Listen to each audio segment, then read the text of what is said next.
Well, hello again, and welcome to February 5th, Daily Deer, our insert for the day.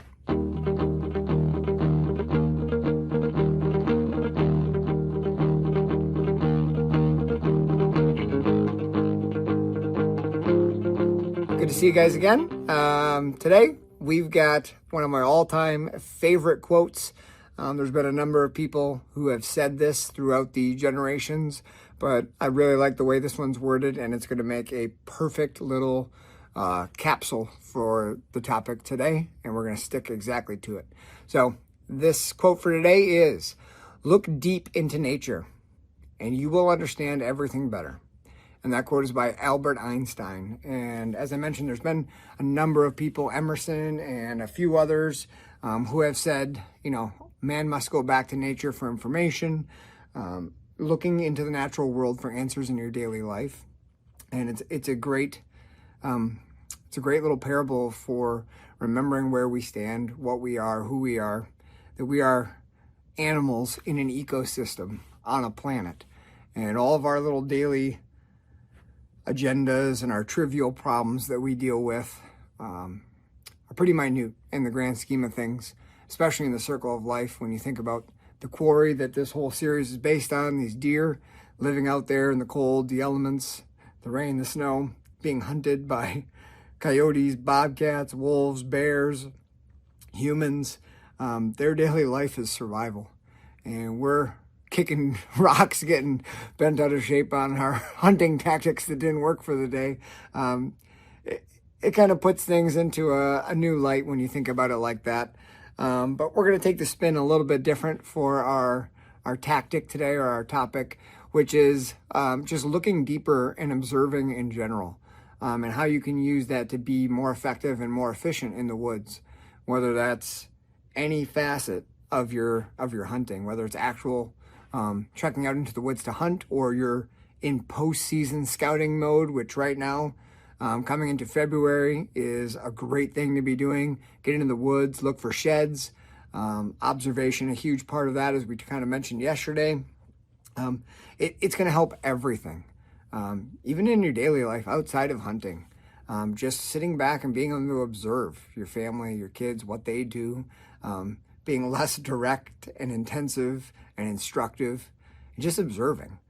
And that observation can play huge dividends, especially in your hunting role, if we can find ourselves getting less into our main objective thoughts. What I mean by that is, so many of us, and I'm guilty of it also, is like when we head out either for a hunt or to go postseason scouting, you have something in your mind. I want to get to this spot. I want to do this one area. And that's great to have those ideas.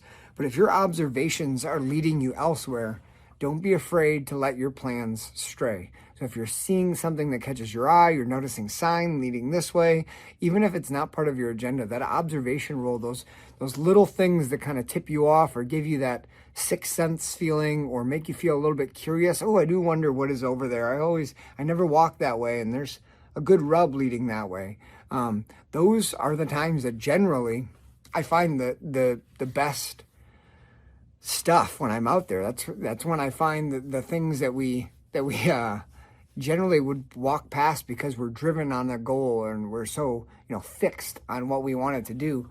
And as an educator, one of the things that we learned early on in college, at university, in our education courses is the surest way to hell, or the surest way to a bomb of a lesson, is to have a plan and to stick to it. Meaning you've got to roll with the punches, and if an opportunity comes up, you take it. If something doesn't work, you need to bail, and you need to improv, and you need to figure it out. And that, I think, goes along with this observation quote. Don't let your plans or your mind play games on you. Have an idea of what you want to do, but pay attention to what is around you. Nature is going to show you everything you need. You just have to be there to pay attention to what is showing you. There's a couple examples I can think of. One of them today, gentleman I just had on the Dropping Pins podcast, which will be released, I believe, next week, Brian Dombrowski. Another Wisconsin native. He's in central Wisconsin. I just saw on his Instagram story today, which is where he posts a lot of his cool scouting stuff. The guy does a ton of postseason scouting. knows his stuff. He's really good on it. And I just saw today he did 12 miles scouting a public piece, looking for this particular buck, this buck sign. He tells the story of this buck on the Dropping Pins podcast, so I'd recommend you check it out. But this buck makes a really high rub. The rub is not very big, but it's really high up on Brian's chest, and it's very distinctive, so he can tell. And this buck's kind of been MIA for like 2 years in his normal spot where we get fixated on. And Brian went out today to look for that buck, to see if he could find a sign, because he's found a couple rubs that looked reminiscent of this buck. So he went out into the marsh and did 12 miles of scouting in the spots that he thought that buck would be. This is exactly what I've done before. You've all probably been guilty too. And on his way back toward his car, he noticed some sign, the observation. Nature will show you what you need to, what you need to know.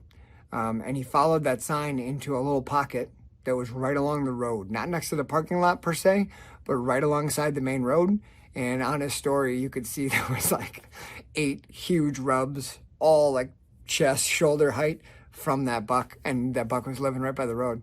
So here, driving by this thing's main area all the time. And when he slowed down and got out of his head and paid attention and observed what was going on, nature showed him the way. So I would just say, as you go into your postseason scouting, if some of you guys are getting ready to do that, or maybe even, it pertains to anything. If you're out there ice fishing, use your observations. Grab your binocular, look at the guy next to you, see what he's using to catch some fish. Observation is the key. No, I'm just messing. Don't do that. But slow down, take a look at what's around you, and analyze what you're seeing. That key is slowing down and really take in what is going on in the natural world around you. It'll help you in your everyday life too. All right, hope that helps. Hope you guys have a great day. See you later.